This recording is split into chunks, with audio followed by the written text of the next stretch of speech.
लाडकी बहीण लाडक्या ताईंनो केवायसी करणं बंधनकारक आहे. एक मोठी बातमी समोर आलेली आहे. लाडकी बहीण योजनेची केवायसी आता सुरुवात झालेली आहे. त्याच्यावर ऑप्शन देखील आलेला आहे की तुम्हाला लाडकी बहीण योजनेची केवायसी करायची आहे. तर ही केवायसी नेमकी कुठे करायची, कशा स्वरूपात करायची आणि जर ही केली नाही तर तुम्हाला काय होणार आहे? तर या सगळ्या गोष्टी आपण या व्हिडिओमध्ये बघणार आहोत. लाडकीनो सर्वात महत्त्वाचा हा व्हिडिओ असणार आहे. जर तुम्हाला पुढचा हप्ता हवा असेल आता म्हणजे इथून पासून पुढचे हप्ते सर्व तुम्हाला नियमित चालू राहायचे असतील तरी केवायसी करणं खूप बंधनकारक असणार आहे. तर लाडक्यांनो या व्हिडिओमध्ये आपण सगळ्या गोष्टी बघणार आहोत. ही केवायसी कोणत्या कोणत्या प्रकारची आहे. लाडक्या बहिणीची केवायसी असेल, नंतर आधार कार्डाची केवायसी असेल किंवा इतर गोष्टीची जी केवायसी आहे ती कशी करायची आणि याच्यानुसार तुम्हाला पुढचा हप्ता कधी भेटणार आहे. तर लाडक्यानो बघा, 13वा हप्ता म्हणजेच कोणता, जुलै महिन्याचा हप्ता सर्वांना माहीत झाल की रक्षाबंधनाच्या अगोदर तुम्हाला हा हप्ता भेटणार आहे.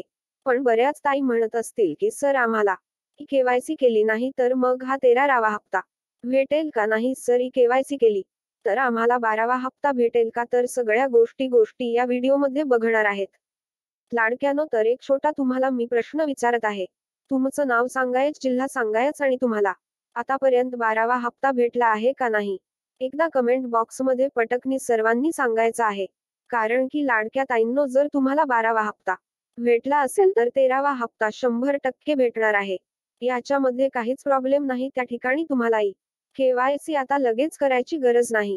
ये कारण की या जे 13वा हप्ता आहे, 13व्या हप्त्याची म्हणजे जुलै महिन्याच्या हप्त्याच्या वाटपाची जी लिस्ट असते ती लिस्ट ऑलरेडी पुढे बँकेकडे गेलेली आहे. बऱ्याच ठिकाणी तुम्हाला म्हणलं जाईल की 13वा हप्ता केवायसी शिवाय भेटणार नाही. हे डायरेक्ट चुकीच आहे. डायरेक्ट तुम्हाला स्पष्ट शब्दात मी सांगत आहे लाडक्यानो, कारण की केवायसी आता तरी तुम्हाला गरजेची नाही. ये म्हणजे या 4-5 दिवसात जर नाही केली तर असं नाही होणार की तुम्हाला हप्ता भेटणार नाहीये. या 4-5 दिवसात जरी नाही केली तरी काही काळजी करू नका, पण तुम्हाला ही करून घ्यायची आहे. ज्या वेळेस ते ऑप्शन येईल समोर मी तुम्हाला ते दाखवणार आहे. सगळ्या गोष्टी दाखवतो, त्याच्यामुळे व्हिडिओ काळजीपूर्वक बघायचा आहे. पण लक्षात घ्या लाडक्यांनो, जो हा तुम्हाला हप्ता भेटणार आहे, कोणता 13वा जो हप्ता भेटणार आहे आता रक्षाबंधनाच्या वेळेचा जो हप्ता भेटणार आहे, त्यालाही केवायसी बंधनकारक नसणार आहे. कारण की ज्या लिस्ट त्यांच्या बनायच्या होत्या त्या ऑलरेडी बनलेल्या आहेत आणि पुढे ढकललेल्या आहेत.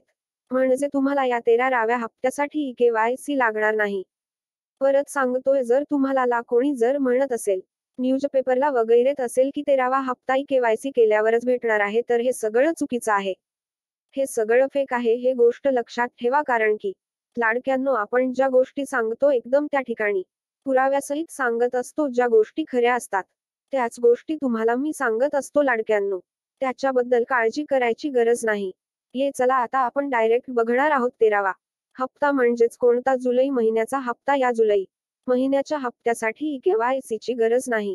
हे तुम्हाला स्पष्ट शब्द सांगून दिलंय. पण 14वा जो हप्ता असेल, पुढचा हप्ता ऑगस्ट महिन्याचा हप्ता असेल, त्याला तर 100% लागू शकते म्हणजे शकते. कारण की आता पुढच्या हप्त्यासाठी केवायसी आधी आलेली आहे. त्याच्या लिस्ट अजून बनलेल्या नाहीयेत. कोणत्या 14व्या हप्त्याच्या लिस्ट अजून बनलेल्या नाहीयेत. त्याच्यामुळे या ठिकाणी तुम्हाला केवायसी करणं खूप गरजेचं असणार आहे.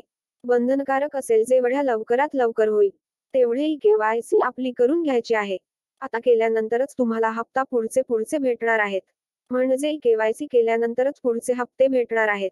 आता तुम्हाला केवायसी कशी करायची सगळ्या गोष्टी तुम्हाला सांगणार आहे. लाडकीनो, व्हिडिओ काळजीपूर्वक बघायचा आहे. असा व्हिडिओ तुम्हाला कुठेच भेटणार नाहीये. कारण केवायसी केली नाही तर तुम्हाला हप्ते पुढचे बंद होणार आहेत. त्याच्यामुळे व्हिडिओ काळजीपूर्वक बघायचा आहे. जास्तीत जास्त हा व्हिडिओ शेअर करायचा आहे. त्याच्यानंतर केवायसी कुठं करायची, आता केवायसी कुठं करायची हे पण तुम्हाला सांगणार आहे. काळजी करायची गरज नाही. आणि केवायसी नसेल तर हप्ता मिळेल का? लक्षात घ्या, हा 13वा मिळेल पण पुढचे हप्ते तुमचे बंद होऊन जातील. जरी केवायसी तुम्ही लवकरात लवकर केली नाही तर आता तुम्ही म्हणत असाल की सर आता हे समजल आम्हाला केवायसी वगैरे हे डायरेक्ट कुठे करायचं ते आम्हाला दाखवा. चला आता डायरेक्ट तुम्हाला ह्या गोष्टी मी दाखवणार आहे की केवायसी नेमकी कुठे करायची, काय काय डॉक्युमेंट बघा केवायसी करायला काय काय डॉक्युमेंट्स लागणार, काय काय कागदपत्र लागणार आहेत. ते पण तुम्हाला या ठिकाणी मी दाखवणार आहे. ते काळजीपूर्वक तुम्हाला बघायचं आहे. सगळ्यात पहिली गोष्ट म्हणजे तुम्हाला एक छोटा प्रश्न विचारतो लाडक्यांनो. बघा या ठिकाणी तुम्ही बघू शकता डायरेक्ट तुम्हाला वेबसाईट वरून ही कशाची वेबसाईट आहे. बघा लाडकी बहीण योजना मुख्यमंत्री माझी लाडकी बहीण योजना या योजनेची ही गव्हर्नमेंटची वेबसाईट आहे. लक्षात घ्या ही लक्षात घ्या या ठिकाणी तुम्ही बघू शकता. हे गव्हर्नमेंटची वेबसाईट आहे. गव्हर्नमेंटच्या वेबसाईटच तुम्हाला डायरेक्ट मी या ठिकाणी पेज उघडून दाखवत आहे. ही गव्हर्नमेंटची वेबसाईट आहे. या गव्हर्नमेंटच्या वेबसाईटवर या ठिकाणी डायरेक्ट आता आलेला आहे.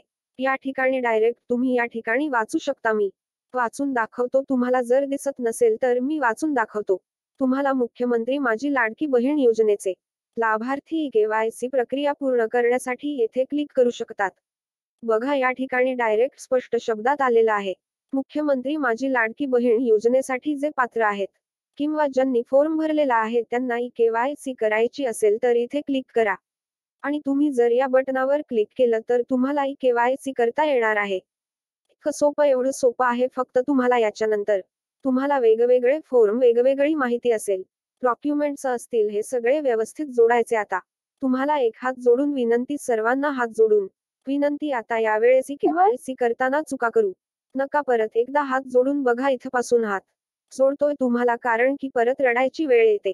बऱ्याच लाडक्या मी जवळजवळ 1 वर्षापासून तुमचे व्हिडिओ बनवतो. नंतर लाडक्या ताईला पश्चातापाची वेळ येते. नंतर लाडक्या ताई रडत बसतात. बरेच मग मेसेज येतात कमेंट्स येतात की सर आमचं या ठिकाणी रिजेक्ट का झाला फॉर्म, सर आमच्या ठिकाणी डॉक्युमेंट्स मिसिंग झालं, सर आमचं चुकून या ठिकाणी असं झालं. तर अशा गोष्टी करू नका. आता ही जी KYC असेल या KYC मध्ये असं पकडून चला की लाडकी बहीण योजनेचे 1 वर्ष पूर्ण झालंय. 1 वर्ष पूर्ण झाल्यानंतर तुमची ही तपासणी पहिल्या वेळेस तुमची तपासणी सुरू असणार आहे.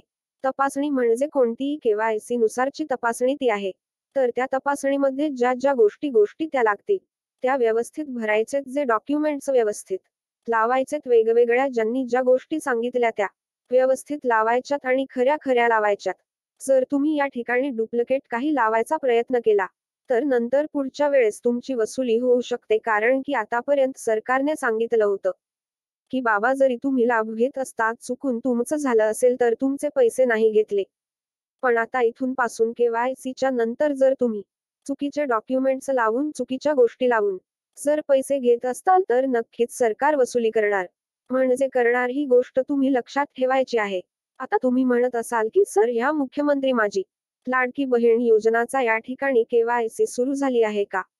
तर लक्षात घ्या आत्ताशी एक ऑप्शन आलंय. परत सांगतोय. जर तुम्हाला कोणी लिंक वर क्लिक करून सांगितलं असेल की इथं कर तिथं कर असं करू नका. तुमचे पैसे पण जाऊ शकतात. मोठा फ्रॉड होऊ शकतो. तरी आता सांगतो आज तारीख आहे 2 ऑगस्टच्या रात्रीपर्यंत 7 ते 8 वाजेपर्यंत अजून पण ही वेबसाईट पूर्णपणे चालू नाही केलेली.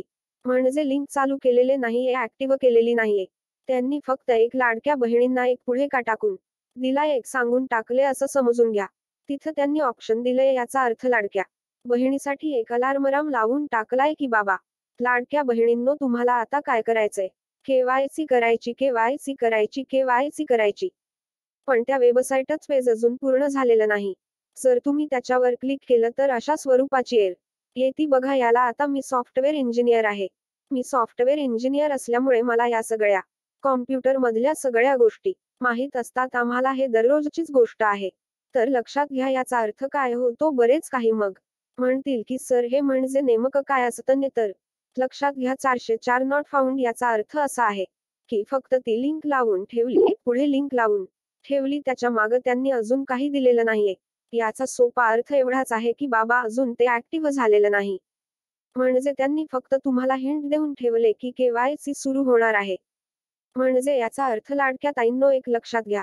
येणाऱ्या काहीच दिवसामध्ये तुम्हाला ही लिंक चालू झालेली दिसेल. ज्या वेळेस लिंक चालू झालेली दिसेल सगळ्यात पहिले तुम्हाला मी व्हिडिओमध्ये सांगणार आहे कशा स्वरूपात ते KYC कंप्लीट करून घ्यायची. चुका करू नका. तर लाडक्यांनो त्यावेळेचा व्हिडिओ आपला खूप महत्त्वाचा असणार आहे. KYC कशी करायची, कुठे डॉक्युमेंट्स लावायचे, भले तो एखादा मोठा व्हिडिओ होऊन जाईल. एखाद्या वेळेस अर्धा घंटाचा व्हिडिओ होईल. पण तो व्हिडिओ काळजीपूर्वक नंतर बघायचा आहे आणि जशा मी स्टेप्स सांगितल्यात नंतर त्या पूर्ण करून घ्यायच्यात. तर सर म्हणाल की आता सध्या काही गरज आहे का ते KYC ची बघा. आता सध्या अजून काही म्हणजे ती वेबसाईट चालू झालेली नाही. म्हणजे ती फॉर्म भरायची ही बघा तुमच्यासमोर. म्हणजे हे एरर येतंय म्हणजे याचा अर्थ काय? ते अजून चालू नाही झालं, त्याच्यामुळे काळजी करायची गरज नाहीये. टेन्शन घ्यायची गरज नाहीये. त्याच्यामुळे तुमचं नाव सांगा, जिल्हा सांगा आणि तुम्ही फॉर्म कुठे भरला होता ते कमेंट बॉक्समध्ये सांगायचे. नारीशक्ती ऑनलाईन का ऑफलाईन?